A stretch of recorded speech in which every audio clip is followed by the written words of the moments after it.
गणेशाय नमः। ओम श्री सरस्वत्यै नमः। ओम श्री गुरुभ्यो नमः।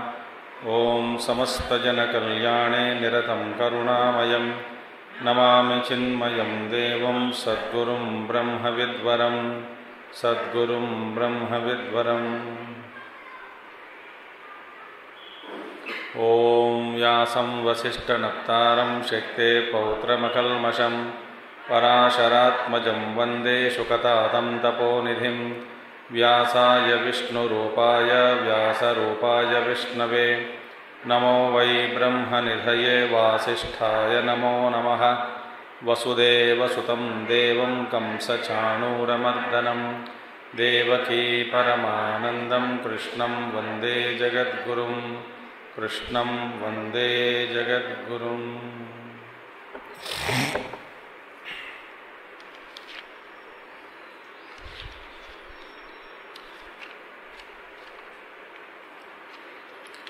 अर्जुन उवाच सन्न्यासं कर्मणां कृष्ण पुनर्योगं च शंससि यत्श्रेय एतयोरेकं तन्मे ब्रूहि सुनिश्चितं। सन्न्यासः श्रीभगवानुवाच सन्न्यासः कर्मयोगश्च निःश्रेयसकरावुभौ तयोस्तु कर्मसन्न्यासात् कर्मयोगो विशिष्यते। ज्ञेयः स नित्यसन्न्यासी यो न द्वेष्टि न काङ्क्षति निर्द्वन्द्वो हि महाबाहो सुखं बन्धात् प्रमुच्यते। सांख्ययोगौ पृथक् बालाः प्रवदन्ति न पंडिताः एकमप्यास्थितः सम्यक् उभयोर्विन्दते फलम्। यत्साङ्ख्यैः प्राप्यते स्थानं तद्योगैरपि गम्यते। एकं साङ्ख्यं च योगं च यः पश्यति स पश्यति।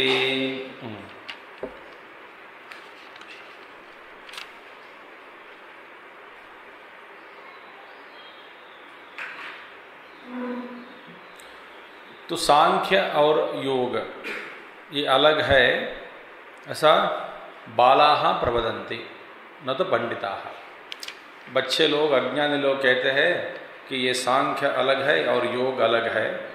एकमपि आस्थितः सम्यक उभयोर विन्दते फलम्। एक में माने सांख्य में या नहीं तो योग में निष्ठा की प्राप्ति से और निष्ठा प्राप्त करने से उभयोर भिन्नते फलम, दोनों का जो फल है फल तो एक ही है। तो फल क्या है? ज्ञानोत्पत्ति या ज्ञानोदय। तो यह सांख्य ही प्राप्यते स्थानम तद योगैरपि गम्यते। एकम सांख्यम च योगम च यः पश्यति स पश्यति। दोनों का फल तो ज्ञान प्राप्त उपायत्वेन ईश्वरे समर्प्य कर्माणि आत्मनः फलम् अनभिसन्धाय अनुतिष्ठन्ति ये ते योगिनः तैयपि परमार्थ ज्ञान संन्यास प्राप्ति द्वारेण गम्यते इति अभिप्रायः। तो ये योगी लोग परमार्थ ज्ञान संन्यास प्राप्ति द्वारेण, तो कौन सा ये संन्यास प्राप्त कर लेंगे योगी लोग? अज्ञानी के द्वारा जो संन्यास है वो संन्यास नहीं। आत्मवेत्ता बनने के बाद, ज्ञान की प्राप्ति के बाद जो संन्यास का ग्रहण करते हैं उस संन्यास माने परमार्थ, जिस संन्यास का लक्षण ही परमार्थ ज्ञानम, तो उस संन्यास का लक्षण क्या है? परमार्थ ज्ञानम। सो परमार्थ ज्ञान संन्यास प्राप्ति द्वारेण, तो ये योगी भी उस संन्यास मार्ग को पकड़कर और आगे जाएंगे। तो अतः एकम सांख्यम योगम च यः पश्यति फल एकत्वात् सह सम्यक पश्यति इत्यर्थः। तो सांख्य का फल और योग का फल वास्तव में एक ही है करके जो देखता है उन्हीं को ये समझ में आ जाता है कि दोनों का फल एक ही है। और सम्यक पश्यति वही वास्तव में भली भांति से इन दोनों का एकत्रित करके आंखों के सामने या बुद्धि में उसका ग्रहण कर लेता है कि दोनों का फल एक ही है। और एक में सम्यक आस्थितः, एक में निष्ठा प्राप्ति के लिए वो प्रयास करता है, उनका मन भटकता नहीं, शांत हो जाता है। तो फिर प्रश्न पूछा कि फिर यदि आप सन्यासी श्रेष्ठ कहते हैं, माने आगे आखिर में सन्यास के द्वारा ही जाना है, परमार्थ ज्ञान रूप सन्यासी हो जाता, तो फिर योगात् संन्यास एव विशिष्यते कथंतरमिदं मुक्तम तयोस्तु कर्म संन्यासात् कर्मयोग विशिष्यते।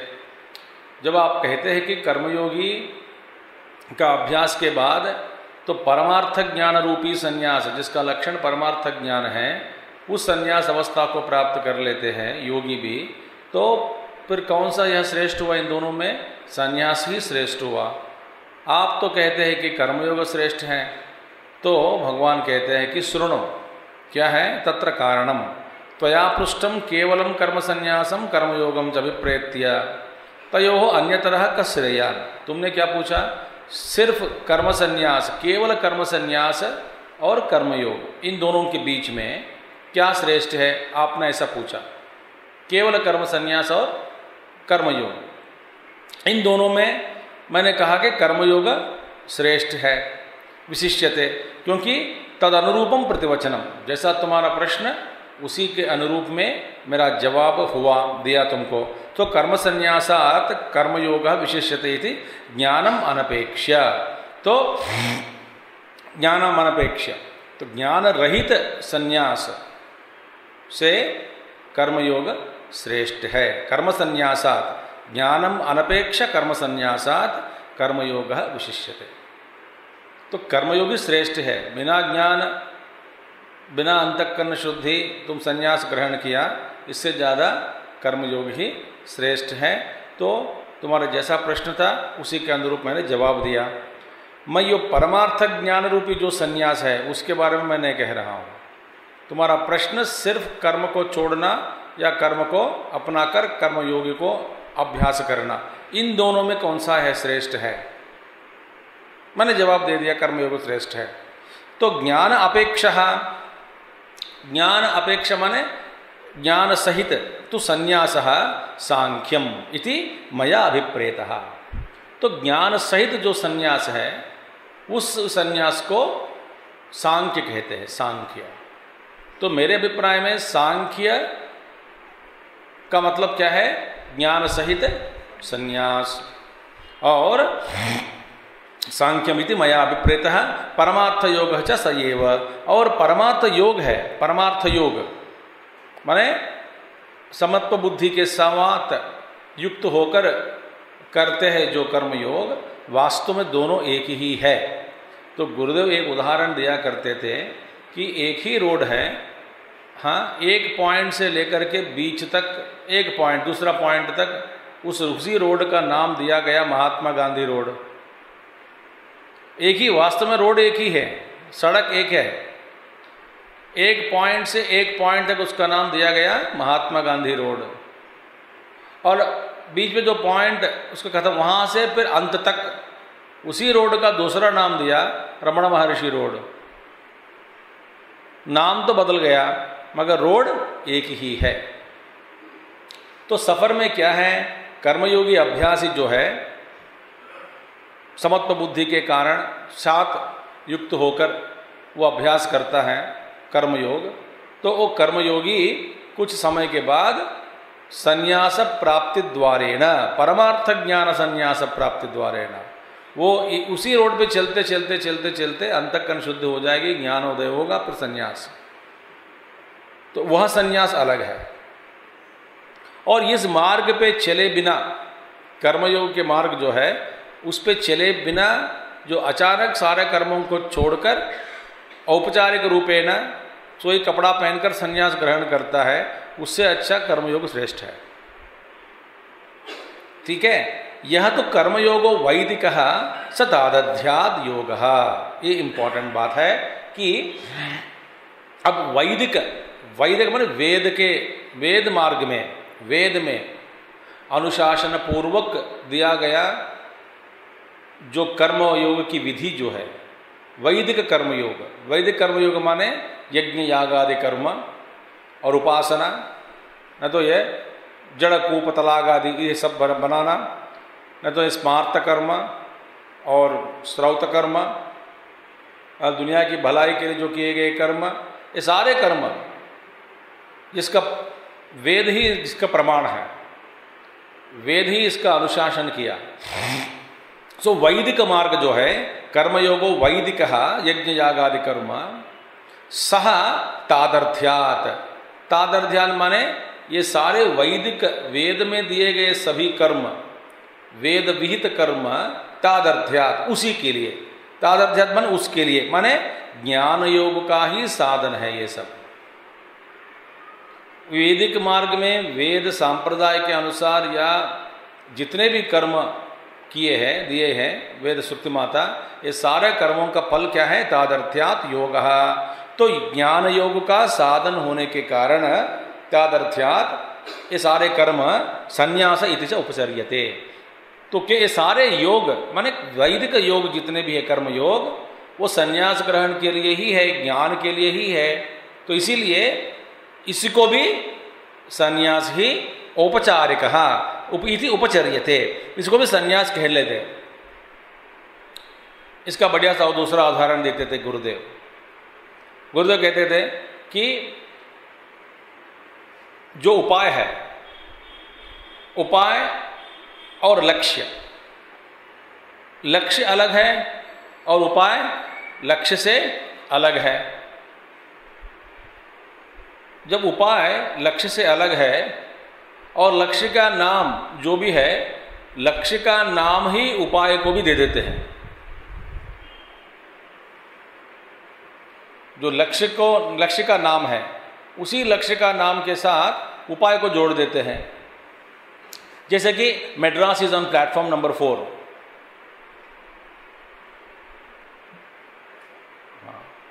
मद्रास प्लेटफॉर्म नंबर 4 हो, 4 पे हो, तो फिर मैं बेवकूफ़ थोड़ी हूँ कि हम बेकार में टिकट खरीदा, रिजर्वेशन किया। तो लोग प्लेटफॉर्म नंबर 4 पे जाओ, मद्रास वहाँ पे है। माने लक्ष्य क्या है? मद्रास।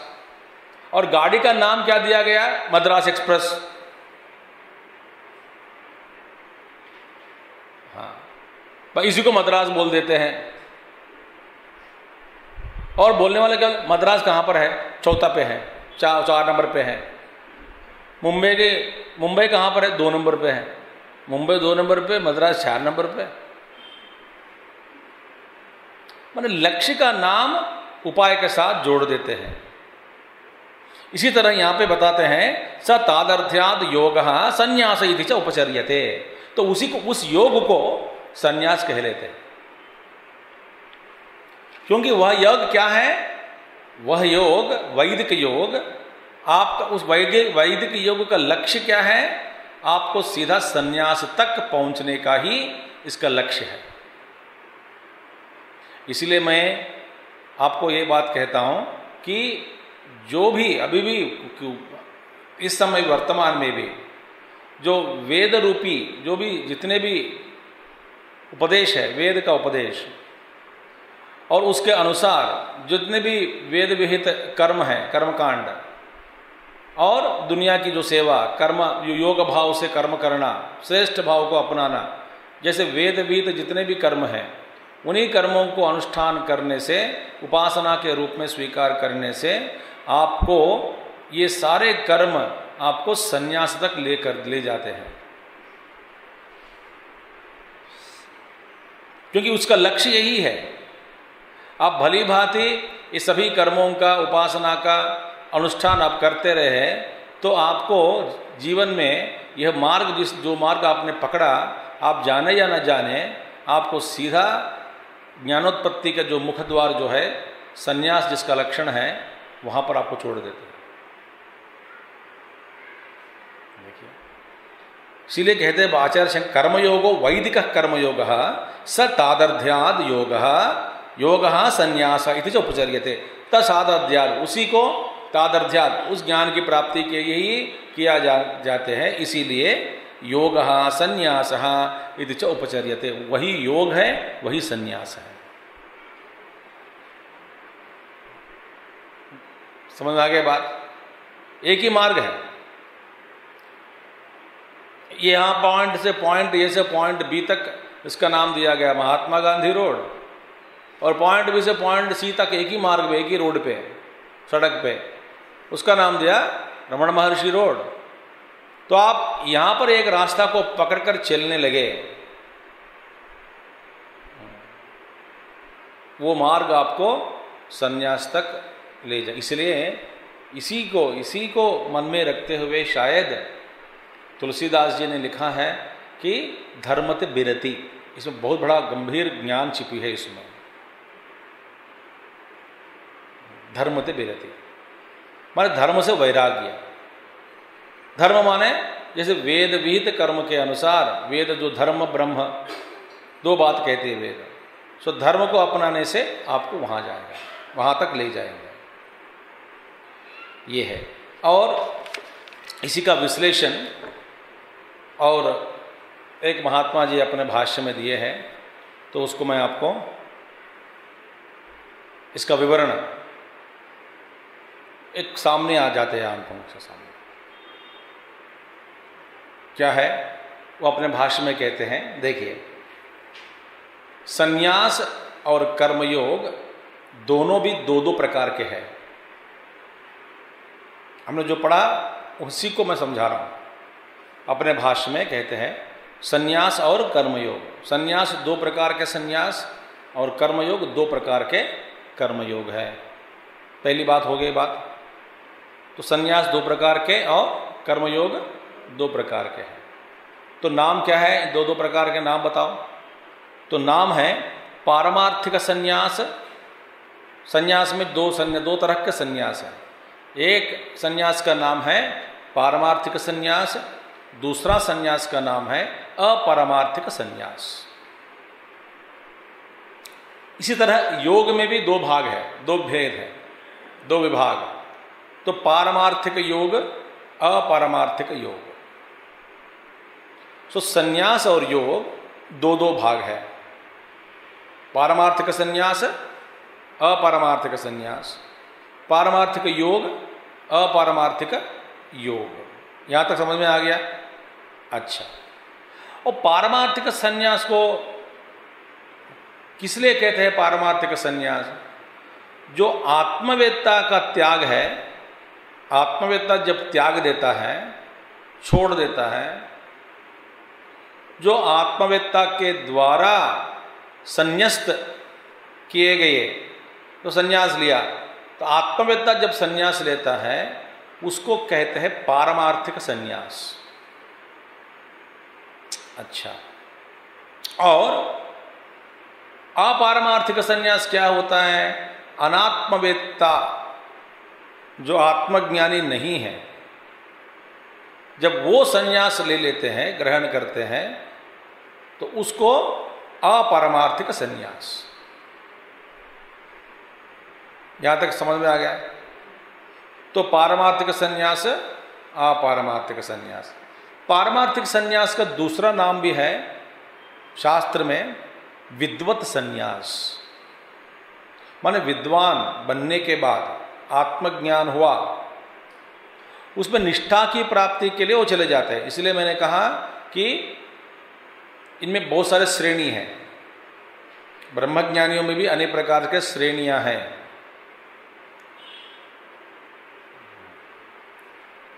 तो पहले श्रेणी, दूसरी श्रेणी, तीसरी श्रेणी।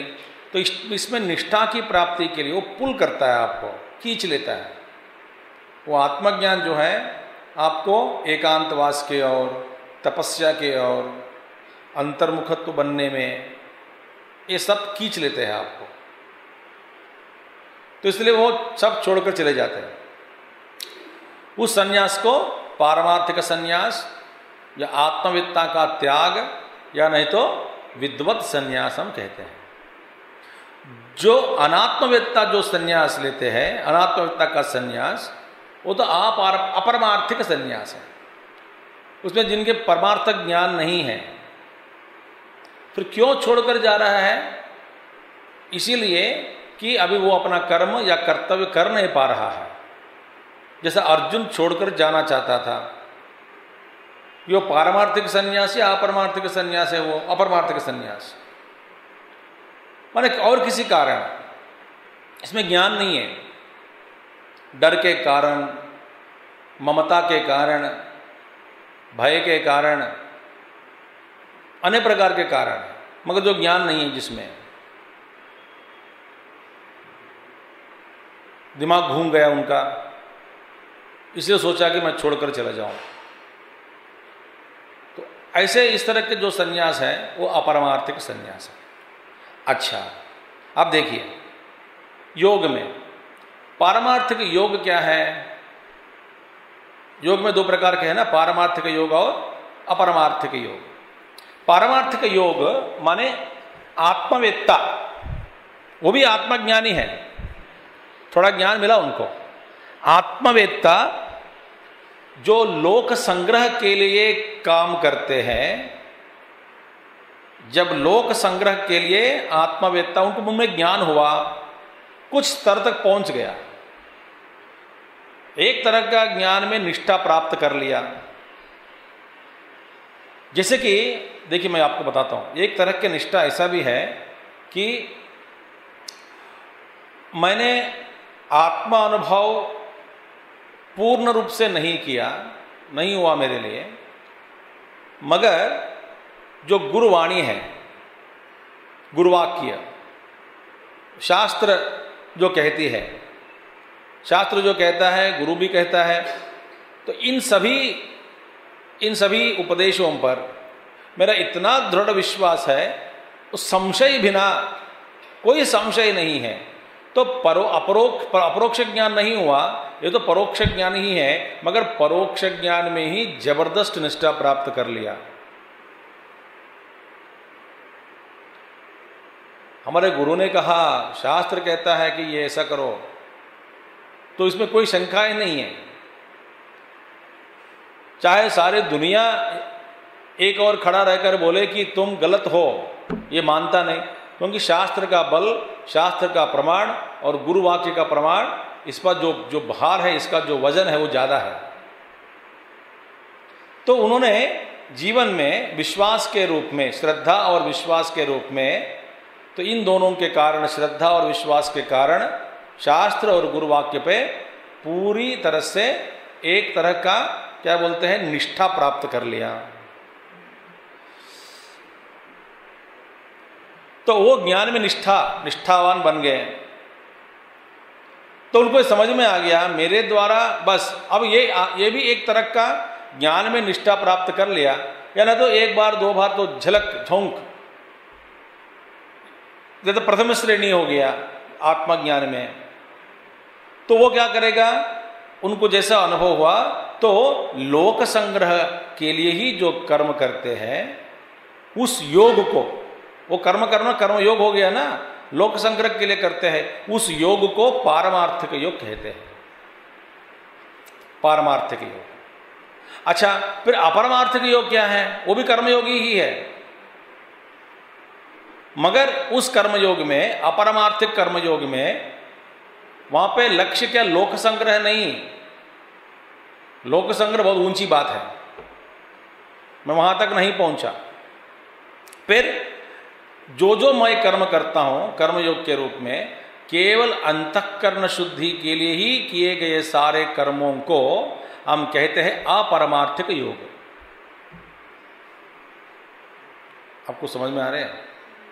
संन्यास का दो प्रकार के संन्यास, योग में भी दो प्रकार का संन्यास। योग एक है परमार्थिक संन्यास और अपरमार्थिक संन्यास, परमार्थिक योग और अपरमार्थिक योग।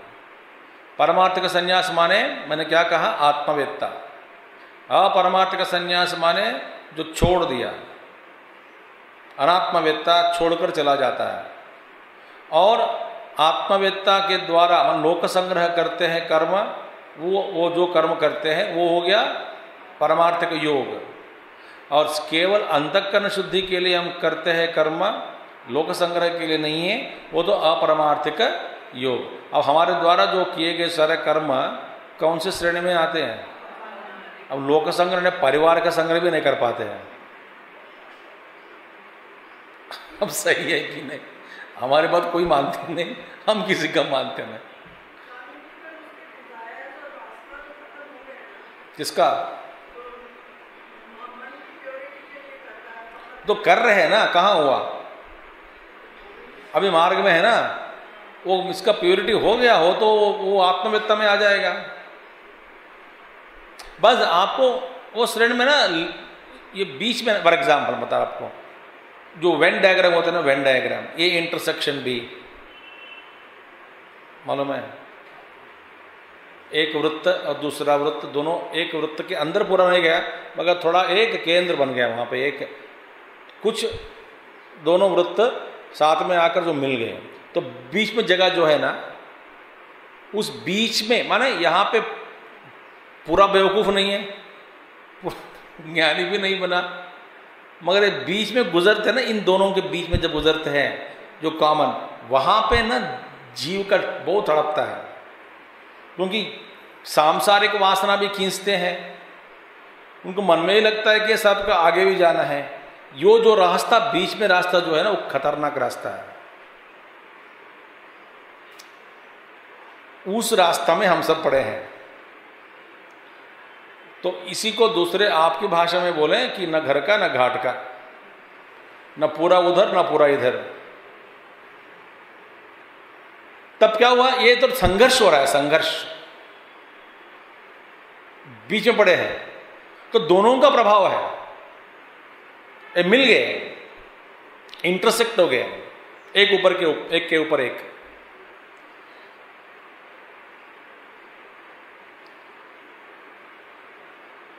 तो जब वो किस लिए करता है काम, उस क्षेत्र में वहां नहीं पहुंचा और दुनिया में पूरी तरह से अज्ञानी होकर व्यवहार कर रहे हैं क्या? नहीं, थोड़ा ज्ञान मिल गया, तब इसका संघर्ष किस लिए है? अंतःकरण शुद्धि के लिए ही है।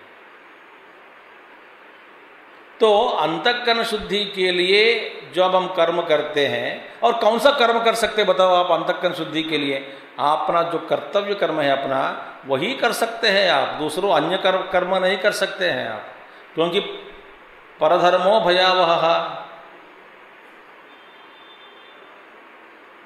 आप देखिए, जो भगवान ने ऐसा फिटिंग कर लिया कि तुम्हारी अंतःकरण शुद्धि होना चाहिए, तो अपना जो कर्तव्य है उसको करने से ही तुम्हारी अंतःकरण शुद्धि होगी। नहीं मैं इस केस से पार करके लोगों की सेवा करूंगा, नहीं होगा भाई, वो तो परधर्म हो गया तेरे लिए। तो इसलिए शास्त्र कहते हैं कि तुम्हारे इस क्षेत्र में जो जो कर्म संकेत रूप में दिए हैं कि क्या करना है, कि हमारा जो कर्तव्य कर्म है वो करते रहो, और देव ऋण, भूत ऋण, पितृ ऋण, ये सारे ऋण के रूप में दिए, ये सारे ऋण चुकाना, रोज रोज किसी को खाना खिलाना, पानी पिलाना, देवताओं की आराधना करना, नमस्कार करना, गुरु की सेवा करना, पारिवारिक लोगों की सेवा करना, जहाँ जहाँ हम जिन जिन लोगों से घूमते हैं, फिरते हैं, खाते हैं, फिरते हैं, उन सब की भलाई के लिए थोड़ा प्रयास करना। तो हमारे क्षेत्र में रहते हुए क्षेत्र को हम बदल नहीं सकते। आप बदलना चाहते हैं जबरदस्त तो परधर्म हो गया। और भगवान श्री कृष्ण क्या कहा? परधर्मो भयावह। और अपने स्वधर्म में निधनम श्रेयः, करते करते मरोगे वही श्रेष्ठ है तेरे लिए। तो अपरमार्थिक योग क्या है? अपनी अंतःकरण, अपना जो अंतःकरण है उसकी शुद्धि के लिए हम जो जो कर्म करते हैं वो अपरमार्थिक योग हो गया। अब देखिए, भगवान कहते, ध्यान से सुनिए, भगवान कहते हैं कि भैया अंतःकरण शुद्धि का मार्ग क्या है? कर्मणि एव अधिकारः ते, कर्म में तुम्हारा अधिकार है, न फलेषु कदाचन, ईश्वरार्पण बुद्धि के द्वारा करने पर अंतःकरण शुद्धि हो जाएगी, ठीक है। मगर कौन सा यह कर्म कर सकता है? तो तुम्हारा अधिकार कर्म में ही है, मान लिया, मगर क्या है वो कर्म? हमारा जो कर्तव्य है वही कर्म करना पड़ेगा हमको। और साधक को लगता है कि सारे कर्म अच्छे हैं अपना कर्तव्य के अलावा।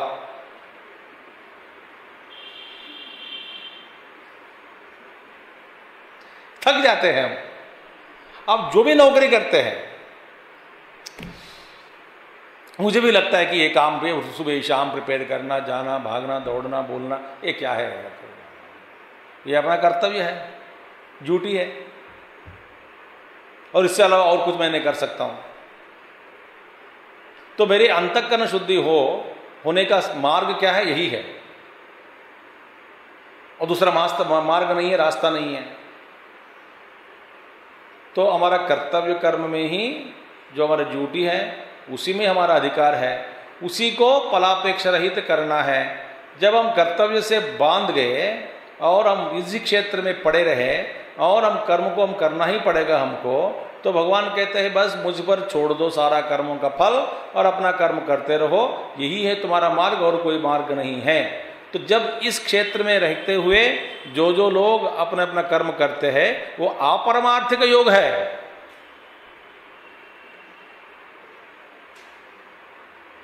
क्योंकि आत्मवेत्ता बनने के बाद लोक संग्रह के लिए हम काम कर सकते हैं।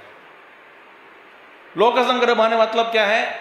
व्यक्तिगत तौर पे व्यक्ति का अपना प्रारब्ध बहुत कम है, अपना प्रारब्ध फल, अपना दुष्कर्म का फल जो भोगना है व्यक्ति के रूप में, वो बहुत कम हो गया। और वो समष्टि के साथ ज्यादा जुड़ने पर तो समष्टि का जो भी है, समष्टि के तौर पर काम करना, समष्टि के लिए भलाई के लिए चिंतन करना, तो समष्टि के लिए व्यवहार करना, व्यक्तिगत रूप में कोई अपना कर्म नहीं है, प्रारब्ध नहीं है। देखिए, तो सारे लोग के आत्मवेत्ता यदि कर्म करते हैं, कोई मजबूरी में पड़कर नहीं करते काम को। हमारा कर्म क्या है? मजबूरी से करना पड़ता है। आत्मवेत्ता लोग कभी भी छोड़ सकते हैं, दबाव में पड़कर वो कर्म नहीं करते वे लोग। हम दबाव में पड़ जाते हैं, पढ़ते कि नहीं, पढ़े है कि नहीं, पढ़ते नहीं, पढ़े है कि नहीं, पढ़े रहे। वी आर नॉट फ्री, बांध गए हम सब। सो ये एक पारमार्थिक संन्यास, अपरमार्थिक संन्यास, पारमार्थिक योग और अपरमार्थिक योग। अब देखिए, तो हम संन्यास में बिल्कुल नहीं है, दोनों। चाहे तो आप अपरमार्थिक संन्यास करने के लिए प्रयास कर सकते हैं। अब ये बात सुनने का कभी कोई प्रयास नहीं करेगा तो वो दरवाजा मैंने बंद कर दिया। बीच बीच में आदमी उछलता है कि मैं जाऊंगा, मैं जाऊंगा, मैं जाऊंगा, मैं संन्यास ले लूंगा। एक माताजी आए थे पति पत्नी, कुछ साल 2-3 साल पहले, जब यहाँ पे 21 सेक्टर में जब कोई यज्ञ कर रहा था, मतलब 5 दिन का, बोले कि वो अम्मा बोली कि पति बाहर खड़ा है बगल में, बेचारा बाहर में बगल में, बोलती है कि स्वामी जी मैं संन्यास ले सकती हूँ क्या? पति डर गया, तो देखा अब मैं मंच पर बैठा हूँ, मैंने सीट वही कुर्सी पे, मैंने बोला आप ले सकते हैं, मगर अभी टाइम नहीं है, आपका समय नहीं आया। तो वो कहती है फिर आप कैसे लिए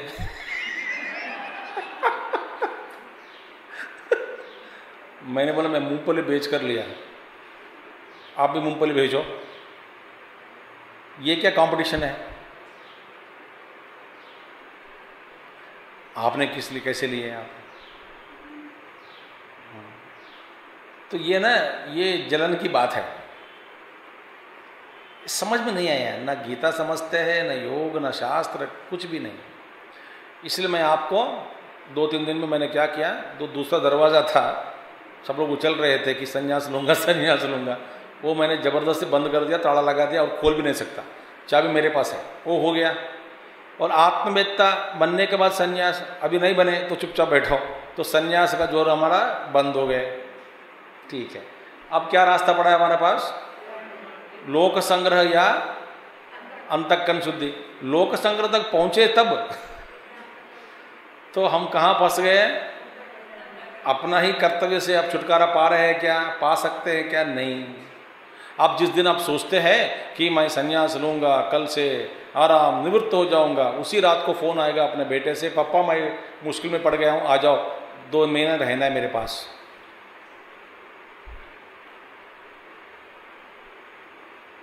दौड़ना पड़ेगा। इसीलिए भैया अपरमार्थिक योग जो है उसी में हम हैं। और आगे कहते हैं पारमार्थिक संन्यास और पारमार्थिक योग, ध्यान से सुनिए, विश्लेषण भाष्य में आया है, उनके भाष्य में विवरण। पारमार्थिक संन्यास और पारमार्थिक योग, इन दोनों में कोई फर्क नहीं है, कोई भेद नहीं है। पारमार्थिक संन्यास और पारमार्थिक योग, इन दोनों में कोई भेद नहीं है। क्यों भाई भेद नहीं है? इसीलिए कि इन दोनों में कर्तृत्व भाव नहीं है।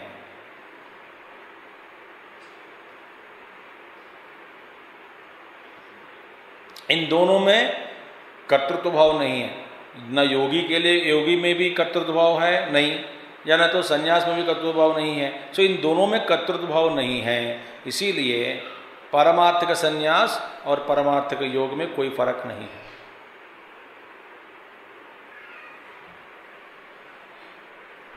क्योंकि दोनों पारमार्थिक संन्यास और पारमार्थिक योग, वे जो भी कर्म करते हैं, जो कर्म करते हैं वो अकर्म ही है, क्योंकि कर्तृत्व भाव इन दोनों में नहीं है। जैसे भगवान रमण महर्षि हो या गुरुदेव हो, भगवान रमण महर्षि एक ही जगह पे बैठे थे, पर हमारा पूज्य गुरुदेव हर जगह घूमा, इनमें कोई फर्क नहीं है। क्योंकि गुरुदेव लोक संग्रह के लिए कर्म किए, चाहे तो सब कुछ छोड़कर जा सकते थे। और भगवान रमण महर्षि भी जिस क्षेत्र में थे, उनके संकल्प और आचार विचार और उनके उपदेश के द्वारा लोक संग्रह का ही काम किया। मगर दिखने में दो विरुद्ध आचार वाले, एक तो हिला नहीं, दूसरा एक जगह पे बैठा नहीं। ये एक तो एक ही जगह पे बैठे रहे कितने साल, 54 इयर्स, 54 साल, 54 इयर्स वहीं बैठे हैं अरुणाचल। और ये महात्मा जी 44 साल एक जगह पे नहीं बैठा।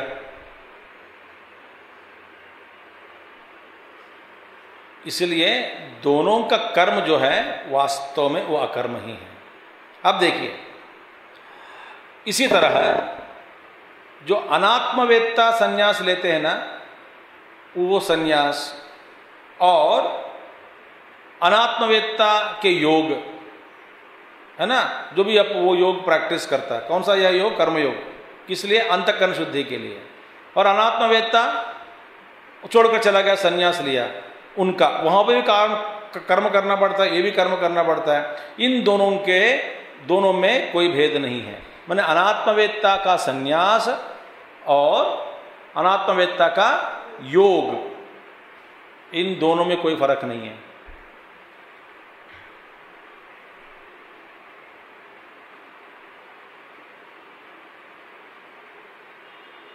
कोई फर्क नहीं, क्योंकि दोनों में क्या कारण है? दोनों में अपना अपना जो कर्म में कर्तृत्व अभिमान है। क्योंकि मैं एक साधक हूँ, मैं शमदमादि कर रहा हूँ, ये कर रहा हूँ, उसको करना, वो अभिमान दोनों में जुड़ गए। संन्यास में भी है अपरमार्थिक सन्यासी जो भी है अनात्मवेत्ता, और ये अनात्मवेत्ता का दोनों में कर्तृत्व भाव है, कर्तृत्व भाव है। इसके कारण ये दो एक ही है, इन दोनों में कोई फर्क नहीं है। देखिए, तो क्योंकि वो सन्यास के लिए यम नियम, आसन, प्राणायाम, ये सभी कर्मों में कर्तृत्व भाव है सन्यासी को भी। और अंतःकरण शुद्धि करने वाला जो योगी है उनमें भी कर्तृत्व भाव अभिमान है, क्योंकि वो अहंकार को नहीं छोड़ा, कर्तृत्व अभिमान को नहीं छोड़ा, भोक्तृत्व भाव को छोड़ने का प्रयास कर रहे हैं।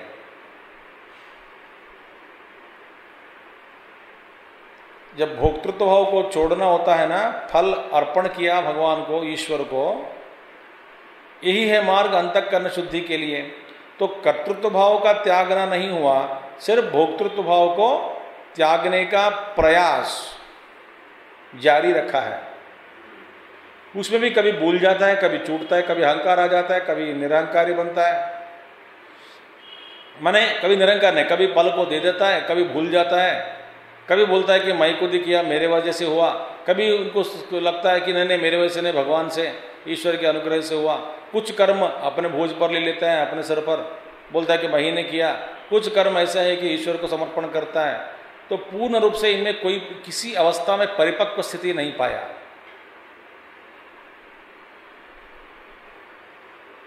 इसका व्यवहार अस्त व्यस्त है, ठीक नहीं है, कभी इधर कभी उधर, कभी लगता है कभी नहीं लगता है, कभी अहंकार आता है कभी नहीं अहंकार आता है। तो इसीलिए तो अब क्या हुआ, अब देखिए देखिए ध्यान से सुनिए। ज्ञान रहित सन्यास जो है, ज्ञान रहित माने अनात्मवेत्ता का सन्यास जो है वो कर्मयोग में अंतर्भूत है, कर्मयोग का ही अंग बन गया, कर्मयोग का एक्सटेंशन हो गया, कर्मयोग में ही है, कर्मयोग का अंतर्भूत है, उसी में के अंदर है। क्योंकि ये बड़ा कर्म है, कर्मयोग है, उसमें उस छोड़कर माने एक देशीय कर्म को छोड़ा, इसी कर्मयोग में बड़ा एक सर्कल ले लो, कर्म का जो क्षेत्र सर्कल बनाओ, जो कर्मयोग सर्कल बना दिया, उसी में वो है, मगर एक देश से, एक तरह का कर्म से उसी में है, चक्र में, उसी वृत्त में बैठा है, सर्कल में। दूसरा तरह का कर्म को अपनाया, मगर जो कर्तृत्व अभिमान का जो सर्कल है उसको नहीं छोड़ा। तो ये सारा कर्मयोग है, उसी का अंतर्भूत हो गया ये सन्यास। अनात्मवेत्ता का सन्यास जो है उसी के अंतर्गत। Are you getting clarity?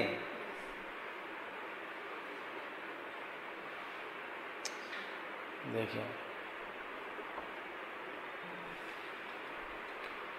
तो इसलिए सन्यास का दो विभाग है, परमार्थ ज्ञान सहित सन्यास, परमार्थ ज्ञान रहित सन्यास।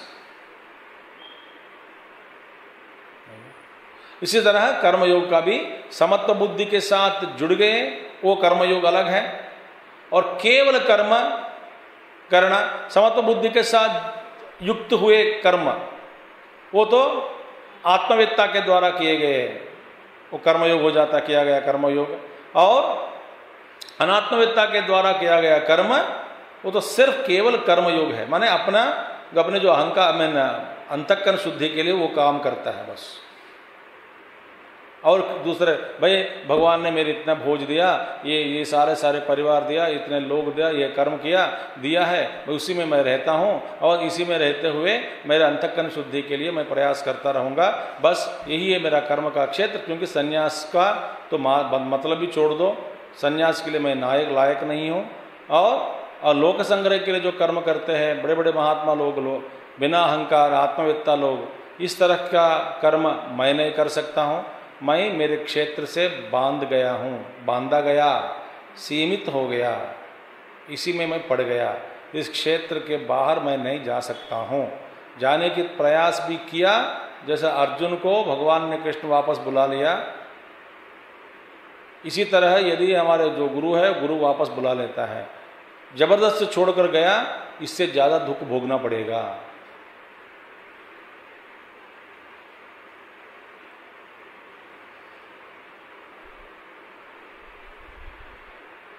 तो छिड़ना ना, बार बार छिड़ जाते हैं हम, इम्पेशेंट हो जाते हैं। इन सभी गुणों को त्यागना ही है। ये है महात्मा जी का बड़े अच्छे ढंग से इसका विश्लेषण किया। ठीक है,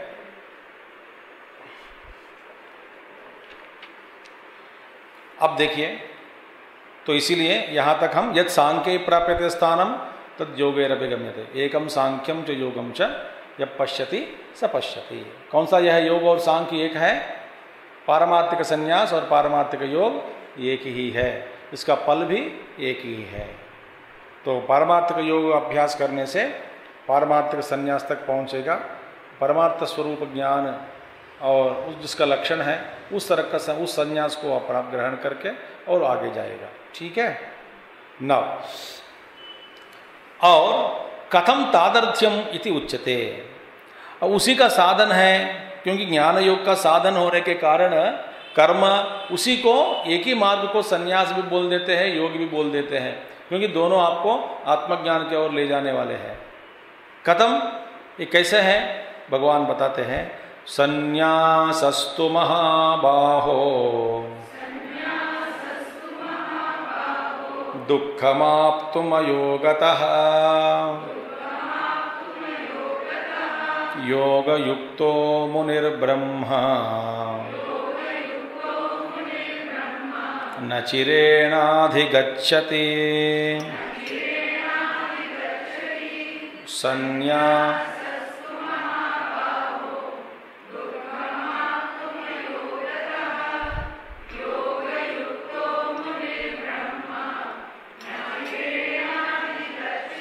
अब ये है, यहाँ देखिए पारमार्थिक अपरमार्थिक ऐसा जो शब्दों का प्रयोग भगवान शंकराचार्य जी ने किया है, इसका मतलब क्या है आपको समझ में आना चाहिए।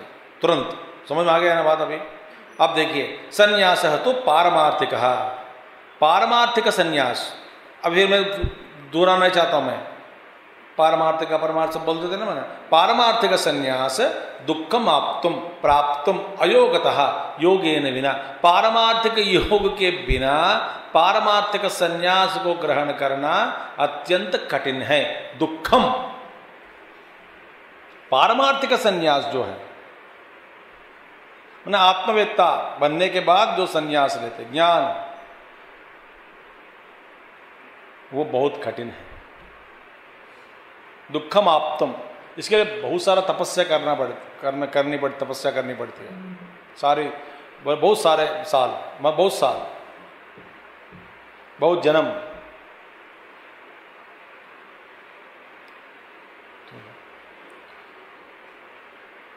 इसलिए कई लोग हैं, ये आक्षेप की बात है नहीं है, आक्षेप करने मैं कर रहा हूं ये बात ऐसा मत समझना। हर क्षेत्र में, क्योंकि आप यदि कोई किसी कारण के साथ से आप संन्यास भी ले लिया हो, तो मन तो भटकता है, तो उसी में आप धंधा करने लग जाते हैं।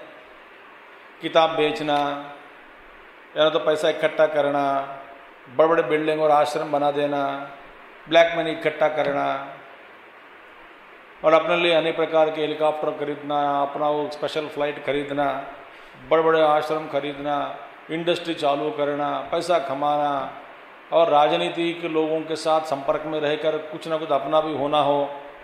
इस तरह का जो व्यवहार जो है ना,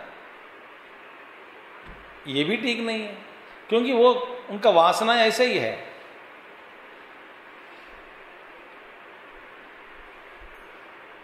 व्यापार अलग हो गया।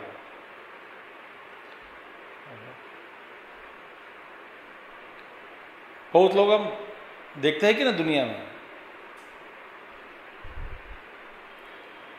तो इसीलिए पारमार्थिक संन्यास को प्राप्त करना बहुत कठिन है।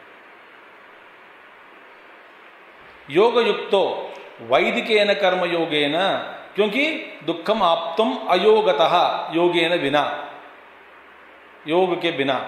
योग युक्तो, योग युक्त माने वैदिकेन कर्म योगेन ईश्वर समर्पित रूपेण फल निरपेक्षेण युक्तः। क्या है वो योग युक्त माने वैदिकेन कर्म योगेन, जो वेद विहित कर्मों को करना, तो वो भी कर्मयोग के रूप में स्वीकार करना। कैसे? ईश्वर समर्पित रूपेण, और सभी कर्मों को फलयुक्त ईश्वर को समर्पण करना। फल निरपेक्षेण, फल के प्रति कोई आकांक्षा या आशा नहीं रखना। ऐसे गुणों से युक्त, इस तरह के जो विचार से युक्त, इस भावना से युक्त होकर मुनि, कौन है मुनि? मननाद ईश्वर स्वरूपाय मुनि, ईश्वर का जो रूप है उसी को स्मरण करना। लक्षण क्या है? किसका लक्षण है? मुनि का लक्षण है। वही मुनि है जो ईश्वर का जो स्वरूप है उसी की चिंता करते हैं, उसी का चिंतन में लगे रहते हैं, ईश्वर का स्वरूप का चिंतन। तो मननाद ईश्वर स्वरूपाय मुनि। और ब्रह्म परमात्म ज्ञान लक्षणत्वात् प्रकृत संन्यास ब्रह्म उच्यते, क्योंकि प्रकृत संन्यास माने अज्ञानयुक्त संन्यास। ज्ञानयुक्त संन्यास परमात्मा ज्ञान लक्षणत्वात्, एक ज्ञानयुक्त माने आत्मवेत्ता का जो संन्यास है उसका लक्षण क्या है? परमात्मा ज्ञान लक्षणत्वात्। प्रकृतः माने अभी जो पारमार्थिक संन्यास जो है, प्रकृत माने पारमार्थिक संन्यास का लक्षण क्या है? उसका लक्षण परमात्मा ज्ञान लक्षणत्वात्। इसके कारण परमात्मा ज्ञान ही जिसका लक्षण है, उस पारमार्थिक संन्यास का वास्तव में प्रकृत संन्यास पारमार्थिक संन्यास, उसी संन्यास को ब्रह्म कहते हैं, ब्रह्म उच्यते। क्यों? न्यास इति ब्रह्म, ब्रह्म ही परः, क्योंकि संन्यास ही ब्रह्म है और ब्रह्म ही पर है। ऐसा महानारायण उपनिषद में आता है, महानारायण उपनिषद। तो न्यास इति ब्रह्म, ब्रह्म ही परः इति श्रुते है। तो उस तरह का जो संन्यास है, पारमार्थिक संन्यास, वही ब्रह्म है। ब्रह्म परमार्थ संन्यासम परमात्म ज्ञान निष्ठा लक्षणम, उस ब्रह्म को माने परमार्थ संन्यासम माने जिसका परमार्थ संन्यास माने परमात्म ज्ञान निष्ठा लक्षणम संन्यासम। तो परमात्मा ज्ञान निष्ठा, परमात्मा ज्ञान उसमें निष्ठा, जिसका स्वभाव है संन्यास का स्वभाव या लक्षण, उस संन्यास को जब प्राप्त करने से इसके बाद नचिरेण ब्रह्म गच्छति माने प्राप्नोति। कैसे? क्षिप्रम एव अधिगच्छति, ब्रह्म क्षिप्रम एव अधिगच्छति, अत्यंत शीघ्र उस तरह का सन्यासी को क्षिप्रम एव अधिगच्छति प्राप्नोति। नचिरेण माने शीघ्र ही वो ब्रह्म को प्राप्त कर लेता है। अतः मया उक्तम कर्मयोगो विशिष्यते इति, इसीलिए मैंने कहा कर्मयोग श्रेष्ठ है, क्योंकि कर्मयोग तुमको कहाँ ले जाने वाला है? संन्यास। कौन सा यह संन्यास है? पारमार्थिक संन्यास। तो कर्मयोग के बिना पारमार्थिक संन्यास का होना या प्राप्त करना कठिन है, मुश्किल है। इसीलिए भाई तुम कर्मयोग को अपनाओ, पारमार्थिक संन्यास का मार्ग खुल जाता है, और पारमार्थ संन्यास प्राप्त करने के बाद तुमको उसमें निष्ठा हो जाएगी। निष्ठा मिलने पर परमात्मा ज्ञान का, परमात्मा का ज्ञान होगा, उस ज्ञान के साथ तुम्हारे कैवल्य प्राप्ति, ब्रह्म अधिगच्छति, तुम्हारा अपना स्वरूप को जान लोगे और ब्रह्म को प्राप्त कर लेते हैं। इससे पारमार्थिक संन्यास को ग्रहण करना हमारा लक्ष्य होना चाहिए। ठीक है, ठीक है। अच्छा, यदा पुनः अयम सम्यक दर्शन प्राप्ति उपायत्वेन, और सम्यक दर्शन प्राप्त उपाय माने जो कर्मयोग है उसके द्वारा जो सम्यक दर्शन प्राप्ति, सम्यक दर्शन प्राप्ति संन्यास ज्ञान निष्ठा, उसका उपाय क्या है? कर्मयोग। तो कर्मयोगद्वेन, कर्मयोग द्वारा क्या होगा? योग युक्तो विशुद्धात्मा विजितात्मा जितेन्द्रियः सर्वभूतात्मभूतात्मा कुर्वन्नपि न लिप्यते योगयुक्तो विशुद्धात्मा विजितात्मा जितेन्द्रियः सर्वभूतात्मभूतात्मा कुर्वन्नपि न लिप्यते। इसलिए यदा पुनः अयम सम्यक दर्शन प्राप्ति उपायत्वेन, देखिए सम्यक दर्शन की प्राप्ति का उपाय रूपी जो कर्मयोग है ना, उपाय रूपी जो कर्मयोग है, सम्यक दर्शन की प्राप्ति का उपाय रूपी जो कर्मयोग है, जिसको हमने नाम दिया पारमार्थिक योग। और पारमार्थिक योग तक पहुंचना संभव इसलिए होता है, इससे पहले हम अंतःकरण शुद्धि के लिए कर्मयोग किया। तो इस तरह का जो योग स्थिति प्राप्त करने के बाद योग युक्तः, उस तरह का जो योग है, योगेन युक्तः योग युक्तः, उस तरह का जो योग है उसके साथ युक्त हुआ ए महात्मा या जो साधक या भी महात्मा है, योग युक्तः विशुद्धात्मा, क्योंकि इस तरह का जो योग से अपने आप को जोड़ दिया।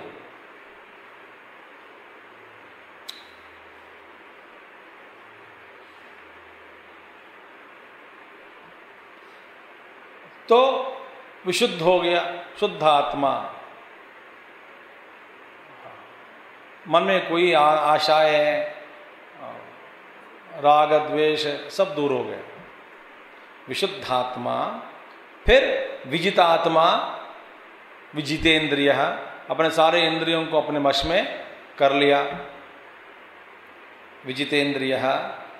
और विजित देह, विजितात्मा विजित देह, और जितेंद्रिय विजितात्मा शरीर विजयी। विजित देह, विजितात्मा माने भगवान शंकराचार्य जी कहा विजित देह माने अपना शरीर अपना वश में आ गया पहला, सारे इंद्रिय कर्मेंद्रिय। और विजित आत्मा शरीर विजयी, विजित देह विजितेंद्रिय च, और जितेंद्रिय सर्वभूतात्म भूतात्मा, सर्वेषां ब्रह्मादीनां स्तंभ पर्यंतानां भूतानां आत्मभूतः, ब्रह्म से लेकर के स्तंभ पर्यंतम, स्तंभ माने ग्रास, स्तंभ पर्यंतम, इन सभी जीवों में ब्रह्म से लेकर के स्तंभ पर्यंतम, तो सभी इन सब में पर्यंतानाम भूतानाम, सभी भूतों में सभी प्राणियों में आत्मभूत हो गया, इन सब का आत्मा बन गया है। ये अनुभव है महात्माओं का अनुभव।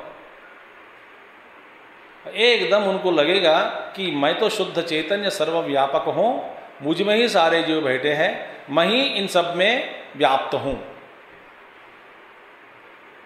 ये अनुभव है।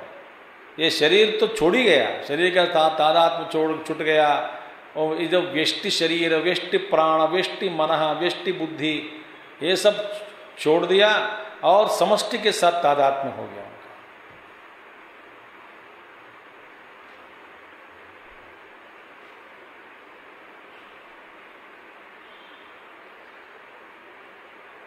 तो ब्रह्मादीनां स्तंभ पर्यंतानां भूतानां आत्मभूतः, आत्मा प्रत्यक्ष चेतनः यस्य, और जिसका आत्मा ही माने प्रत्यक्ष चैतन्य, आत्मा माने मैं शरीर देहात्मा, प्रत्यक्ष चैतन्य, स्वयं अपने आप को आत्मा के रूप में अनुभव कर लिया। प्रत्यक्ष यस्य सह सर्वभूतात्म भूतात्मा सम्यक दर्शी इत्यर्थः, वो जो ही है जिसने सभी भूतों में अपने आप को देखा, अनुभव कर लिया। सब में जो मैं जो है वो मैं वास्तव में मैं ही हूं। क्षेत्रज्ञं चापि मां विद्धि सर्वक्षेत्रेषु भारत। अर्जुन, इन सभी क्षेत्रों में, सभी जीवों में जो क्षेत्रज्ञ है, वास्तव में जो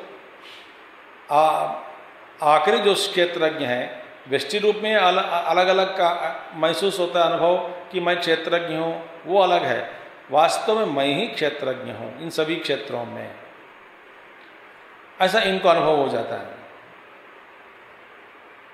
इसलिए गुरुदेव का उदाहरण एकदम बढ़िया। जब आत्मज्ञानी को यह अनुभव हो गया मैं ही वो अनंत चैतन्य सर्वव्यापक हूँ, और गुरुदेव कहते थे कि उस सर्वव्याप्त चैतन्य को एक शरीर में घुसा दिया, माने एक शरीर के साथ तादात्म्य हो गया और उसमें बांधे गए अभिव्यक्ति के रूप में, माने उसके रूप में ऐसा बांधे गए और तादात्म्य के साथ मैं शरीर हूं ऐसा मानने लगा। तो इसका उदाहरण भगवान गुरुदेव कहते थे कि देखिए, जब आप शू पहन लेते हैं, अपना नंबर 9 या 8 हो, एक नंबर कम हो गया शू का, उस नंबर पे आपका अपना पैर घुसाने के प्रयास करते हैं, कितना दुख होता है। एक नंबर में कम हो कितना दुख होता है। तो अनंत व्यापक चैतन्य एक व्यष्टि रूप में शरीर के साथ तादात्म्य हो गया, ये कितना सफोकेशन होता होगा।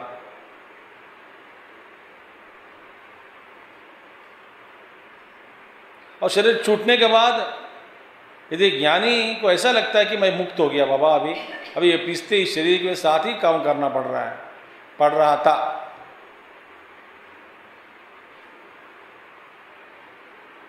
बद्ध हो गया, इसको नहलाना, घुमाना, फिराना।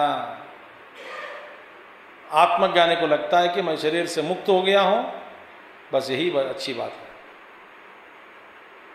ऐसे कुछ महात्मा लोग इसी तरह का सिद्धि भी प्राप्त कर लेते हैं, जब चाहे एक रूप का धारण कर लो, काम कर लो, फिर अदृश्य हो जाओ। एक शरीर शाश्वत रूप में या 15 साल या 50 साल या 100 साल के लिए एक जन्म लेना, वो भी कोई जरूरी नहीं है।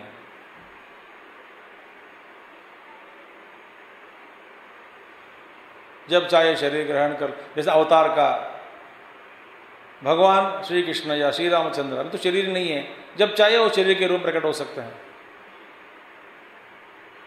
अनेक प्रकार के महात्मा लोग भी हैं, जब चाहे आपको स्थूल रूप में दर्शन दे सकते हैं। एक ब्रह्मचारी, अभी वो नहीं है, शरीर छोड़ दिया बहुत साल पहले, वो गुरुदेव का बड़ा भक्त थे, वो बड़े भक्त। उन्होंने गुरुदेव को एक बार चिट्ठी लिखा कि जैसे मैं गुरुदेव को देख रहा हूँ, गुरुदेव को जैसे मैं अपना जो गुरुदेव है मतलब आप हैं, जैसे मैं आपको देख रहा हूँ स्थूल रूप में, रक्त मांस मज्जा इन सब के युक्त प्रत्यक्ष रूप में मैं देख रहा हूँ, इसी तरह मैं परमगुरु स्वामी तपोवन जी का दर्शन कर सकता हूं क्या इस रूप में? ऐसा जगह गुरुदेव ने जवाब दिया, यस यू कैन। ये कैसा संभव? अब वेदांत का जो भी, क्योंकि वो सर्वव्यापक चैतन्य हो गए हैं, सभी भी हमेशा है, कभी भी दर्शन दे सकते हैं। तो ये शरीर के साथ तादात्म्य है ना, वही प्रॉब्लम है। और इसको छोड़ दिया और सभी जीवों में, सभी प्राणियों में जो आत्मा है, आत्म चैतन्य, वो एक ही है, ऐसा अनुभव करने लगा। वही है सम्यक दर्शी। सम्यक दर्शी माने भली भांति अच्छे ढंग से पूरा जो चल रहा है चित्र को, सभी चित्र, जब आप हम फिल्म में बैठ जाते हैं, हाँ फिल्म रील है, रोल है, उसमें क्या है, एक एक फ्रेम हम देख सकते हैं, एक एक मोमेंट में सारे फिल्म को देख नहीं सकता, इज इट नॉट, है ना?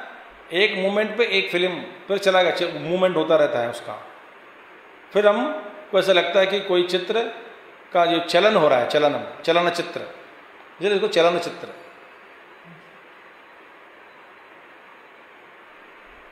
मगर सम्यक दर्शी क्या होता है? सभी उपाधियों का दर्शन एक साथ, सभी लोकों का, सभी जीवों का, सब मुझ में है और सारे ब्रह्मांड का ज्ञान मुझे हो रहा है। अब मेरा जो छोटा शरीर था पृथ्वी पे वो तो है ही, सभी शरीर में मैं हूं, वही है सम्यक दर्शन। ये अनुभव होगा। स तत्र एवं वर्तमान, ऐसा जो अनुभव प्राप्त करने के बाद वह पुरुष क्या करेगा? लोक संग्रहाय कर्म कुर्वन्नपि न लिप्यते। अब वो आदमी लोक संग्रह के लिए ही कर्म करते हैं, क्योंकि अपने लिए कुछ भी नहीं चाहिए, सारा विश्व ही मेरा रूप है, मुझे क्या चाहिए? मुझे कुछ भी नहीं चाहिए, मैं अपने आप में मस्त हूं, आनंदमग्न हूं। तो इसीलिए वो महात्मा लोक संग्रह के लिए कर्म करते रहते हैं, तो भी न लिप्यते न बध्यते इत्यर्थः। वो तो मुक्त हो गया। वो डांट भी सकता है, प्रेम भी करता है, चाहे जो कुछ भी करे, उनका कोई भी कर्म का लेप नहीं होता। ये है न च असौ परमार्थतः करोति। वास्तव में वो कर्म कर रहे हैं, व्यवहार कर रहा है, ऐसा लोगों को लगता है। उनकी दृष्टि से वो कर्म हो रहा है, वो नहीं कर रहा है। चलो मैं आपको एक स्थूल उदाहरण दूंगा उसका। यूं समझो कि हमारे शरीर में कुछ कणों को सेल्स को अचानक एक ज्ञान हुआ, समझो कि हम जिस शरीर में बैठे हैं इतना बड़ा है वो शरीर, इसकी जो सारी जो क्रियाएं हैं, जो क्रियाएं चल रही हैं इनमें शरीर में, हम कल्पना तक भी नहीं कर सकते हैं। हम एक कण है।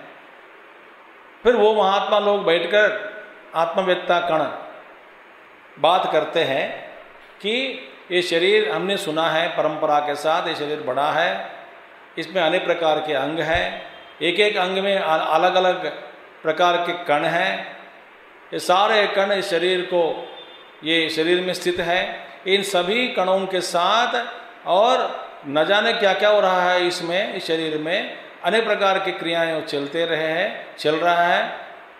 और ये सभी कर्मों को ये जो पुरुष बैठा है इसमें, ये पुरुष ही ये शरीर के साथ, हमारा कण के साथ नहीं, सभी कणों के साथ वो तादात्म्य हो गया। इनका कर्म के बारे में सोचना भी बहुत मुश्किल है, और न जाने वो क्या क्या कर्म कर रहे हैं। इन सभी कणों को संभालना, रक्त का प्रसारण कराना और हार्ट बीट कराना, ये सारे किडनियों नेफ्रॉन का फंक्शन कराना, ये सारे जो कर्म, जितना कर्म है वो बड़े महात्मा जी बैठे हैं और भगवान हैं, वो सारा कर्म चला रहे हैं। ऐसा एक कुछ कणों का ज्ञान हुआ, समझो।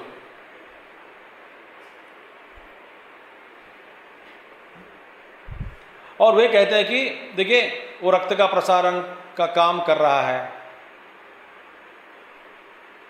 हार्ट बीट का काम कर रहा है। तो ये सभी कण कर्तृत्व भाव को हमारे ऊपर सौंप देते हैं कि नहीं? है कि नहीं?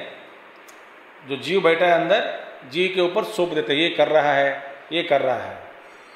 अब मैं आपसे पूछता हूं, जब दिल या हार्ट बीट हो रहा है, खून बह रहा है, वायु का संचालन हो रहा है, शरीर का निर्माण, शरीर कण कण का कार्यक्रम अलग अलग, इन सभी में आपका कोई कर्तृत्व अभिमान है क्या? नहीं है।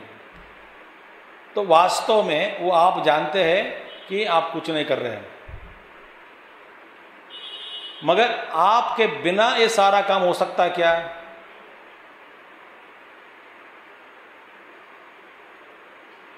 वो भी नहीं होगा।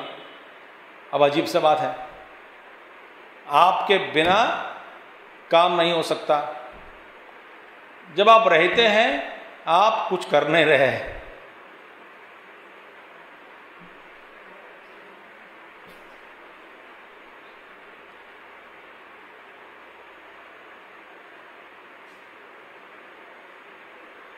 और लोगों को लगता है कि आप कर्म कर रहे हैं। लोग माने बाकी काना जैसे जो अंदर लोग समझो, नहीं तो जानवरों को लगता है कि आदमी बहुत काम कर रहा है तो ये सब कुछ कर रहा है।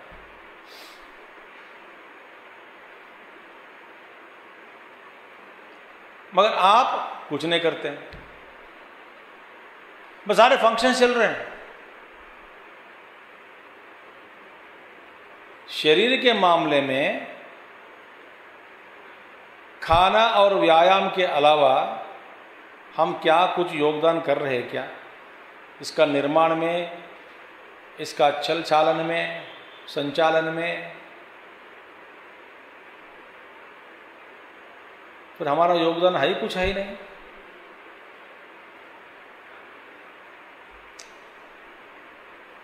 तो सारा कर्म हो रहा है और कर्तृत्व अभिमान होने का संभावना नहीं है। तो वास्तव में इन सभी कर्मों में हम कुछ नहीं कर रहे हैं, है कि नहीं? अब यही अनुभव विश्व के तौर पर ले जाओ।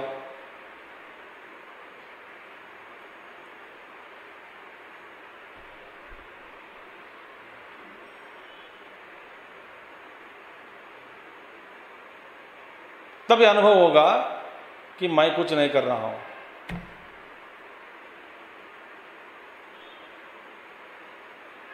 लोग कहेंगे दौड़ रहा है, पी रहा है, खा रहा है, मगर मुझ में कोई कर्तृत्व भाव है ही नहीं। कर्तृत्व मैं कर रहा हूं उस भावना को हटा दिया, ये बात नहीं है। मैं कर्म कर रहा हूं मगर इस भावना को मैंने हटा दिया, ये बात नहीं है। मैं कुछ वास्तव में कर नहीं रहा हूं। इसमें फर्क आ गया, समझ में आ गया फर्क? भावना को हटाओ। अरे भावना क्या, मैं कुछ करना है, भावना हटाना पड़ेगा, कुछ कर ही नहीं रहा हूं।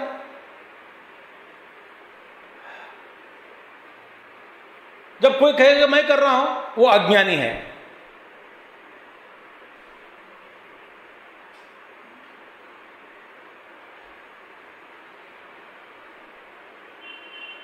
और कोई कहेगा ये सब बकवास है, वेदांत समझ में नहीं आता, खामोश बैठूंगा, तब क्या होगा?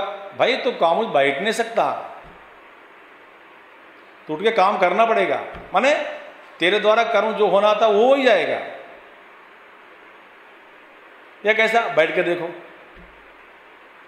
जब 1 घंटे के पेशाब जाना पड़ेगा तो जाना पड़ेगा, उठना पड़ेगा। गर्मी लगती है, भूख लगती है, प्यास लगती है, तो तेरे द्वारा ये कर्म होगा।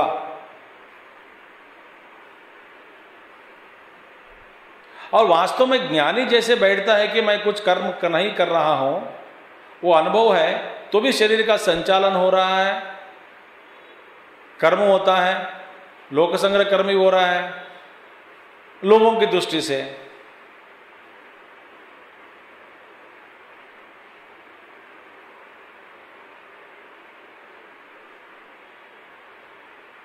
मतलब इनकी दृष्टि से कुछ नहीं हो रहा है।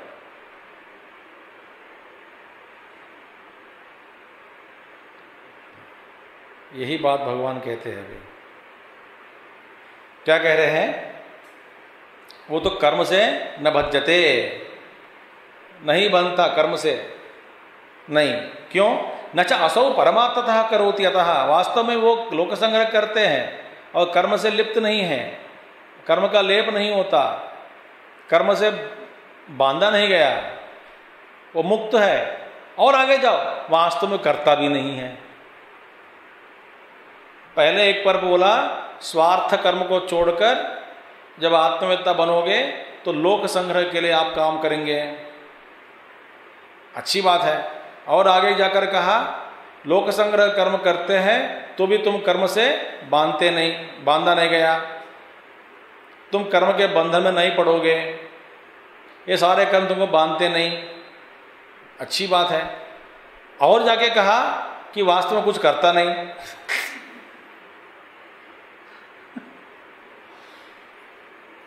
अभी ने कहा अभी आप लोक संग्रह पहला श्लोक में, भाई अब तुमको और ऊपर उठा लिया। अब देखिए लोक संग्रह कर रहे हैं, वो कौन कहते बताओ? ये लोक संग्रह कर्म कर रहे हैं, कौन कह रहा है? वो कभी नहीं कहते। तो कहने वाले लोग अलग है। लोक संग्रह करते हैं काम, वो भाई एक किसने कहा बताओ? वो कभी आके डंडोर वाला गया, ड्रम लेके आया क्या, मैं लोक संग्रह का काम कर रहा हो, done done done done done, वो कभी नहीं बोला। और बोलते कौन? लोग। तो उनकी जरा पूछो भाई आप काम करते हैं क्या आप वास्तव में? बोलते मैं कुछ नहीं कर रहा हूं। मुझे फिर ऐसे कैसे? मैं तो इससे जुड़ा नहीं हूं, इससे युक्त नहीं हूं, इसलिए सब काम ठीक ठाक होता है। जब अहंकार आ गया कोई काम ठीक से नहीं होता।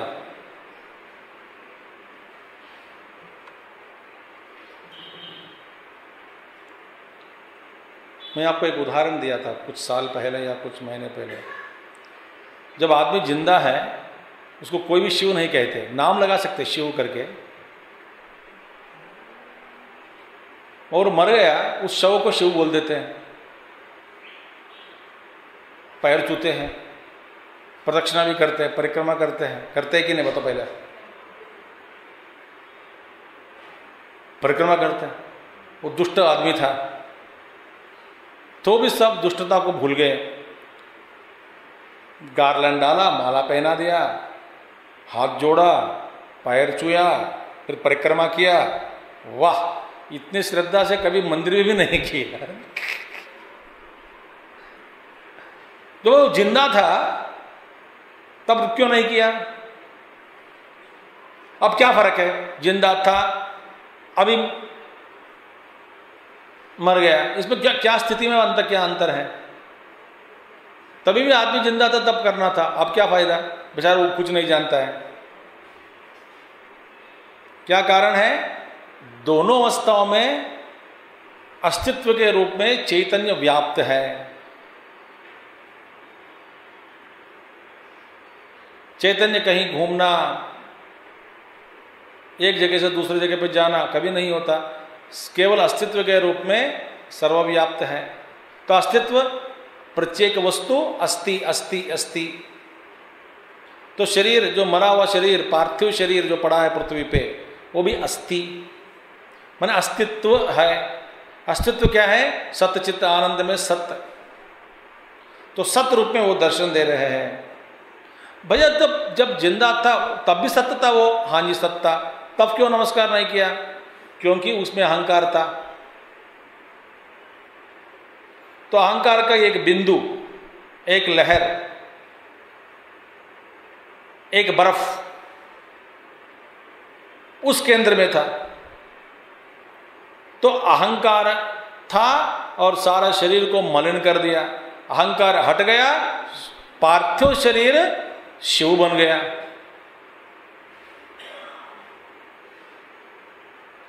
तो अशुद्धिकरण कौन है यहां पे करने वाला? अशुद्धि करने वाला अहंकार ही है।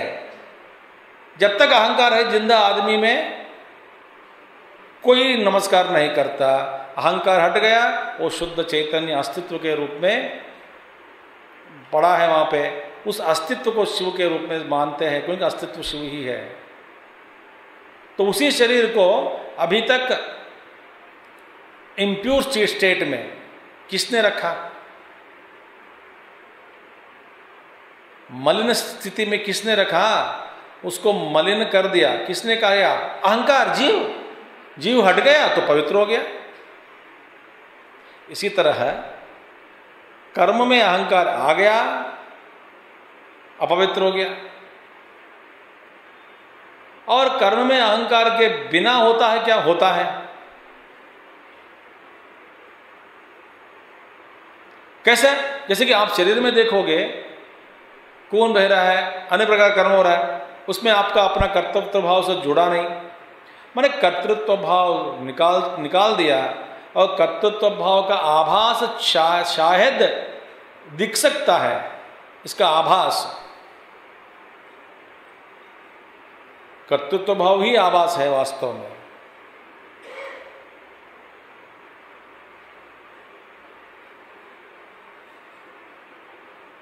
तो देखोगे कि इस केंद्र में, इस शरीर में, इस कंपोनेंट में जैसे जो कर्म वासनाएं हैं उसके अनुसार प्रारब्ध की गति रचना की गई थी और इसके अनुसार शरीर घूमता है, फिरता है।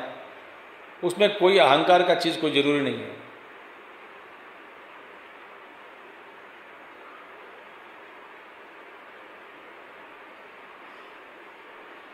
ये अनुभव करना थोड़ा कठिन है, मगर भगवान कहते हैं, लोग कहते हैं लोक संग्रह कर्म, महात्मा जी कभी नहीं कहते कि मैं लोक संग्रह का कर्म कर रहा हूं। वास्तव में वो कुछ नहीं करता, उनके समक्ष में सारे कर्म होता है। जैसे कि जब तक जीव बैठा अंदर सारा कर्म हो रहा है। Actually, one should realize how to live very lightly.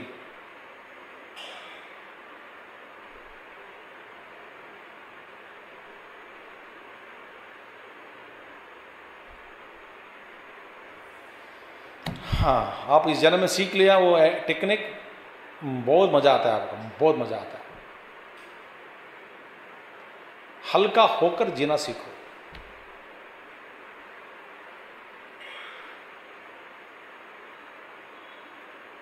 इसका मतलब किसी को सीरियस नहीं लेना। क्या भाई, सीरियस कभी मत लो किसी को, मगर सिंसियर ले लो।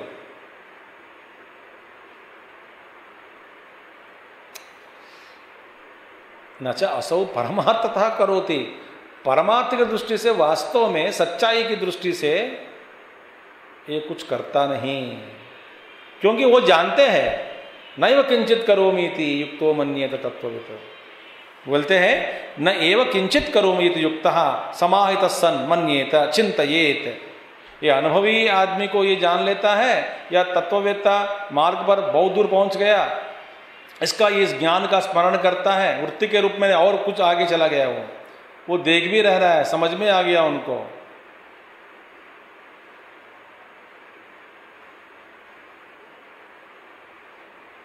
मैं कुछ कर नहीं रहा हूं, सब कुछ हो रहा है, होते जा रहा है। न एव किंचित करोमि इति, मैं कुछ कर नहीं रहा हूं। युक्तः, इस भावना से जुड़ गए। भावना माने सच्चाई से जुड़ गए, इस सच्चाई को जान लिया, इस सच्चाई का ग्रहण करने लग गए। जैसे कि सूर्योदय के पहले अरुणोदय होता है कि नहीं, तो अरुणोदय होने लग गया माने कुछ काल में आपको संपूर्ण सूर्य भगवान का बिंब का दर्शन होने वाला है। इसी तरह आदमी को एक अरुणोदय स्थिति है, बस।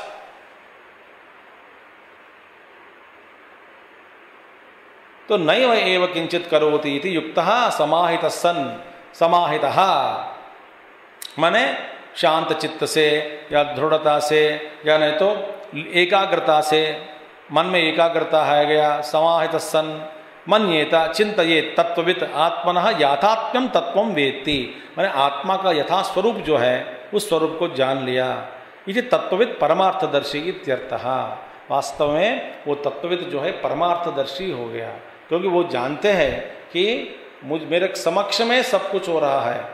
जैसा कि आकाश के समक्ष में, आकाश में, इसके समक्ष में, इसके पर्यवेक्षण में, या पर्यवेक्षण करिए, कर्मा भी नहीं है, क्रिया भी नहीं है, इनके अध्यक्षत्व वो भी नहीं है आकाश, मगर सब कुछ आकाश में हो रहा है। आकाश से आप कहोगे आप अध्यक्षत्व को स्वीकार कर लोगे, बोलता नहीं। हम कहें कि आप साक्षी मात्र हैं, आकाश कहते हैं कह सकते हैं, कहना तो कह दो,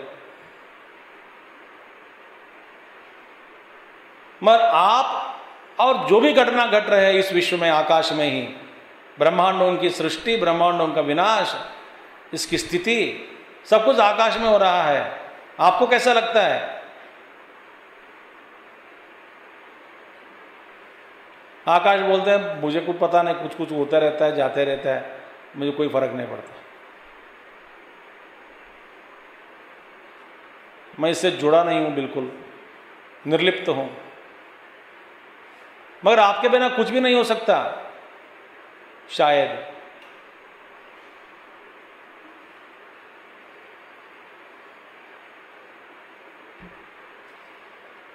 That state is wonderful state. Om Purnamadah Purnamidam Purnat Purnamudachyate Purnasya Purnamadaya Purnamevavasishyate.